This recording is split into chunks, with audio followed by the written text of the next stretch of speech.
ஜெனிமா இன்னைக்கு நம்ம வீட்ல என்னமா சமைக்க போறோம்? எனக்கு ரொம்ப நாளா பீஃப் கறி சாப்பிடுன்னு ஆசையா இருந்துச்சுங்க. அதான் இவங்க வாங்கிட்டு இன்னைக்கு வாங்கிட்டு வந்திருக்காங்க.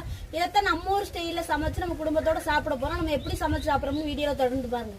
இப்போ நம்ம பீஃப் கறியை நல்லா வெட்டி சுத்தமா கழுவி எடுத்துக்கிட்டாச்சுங்க. இப்போ நம்ம அடுப்புல அவியப்படுக்கிறோம்.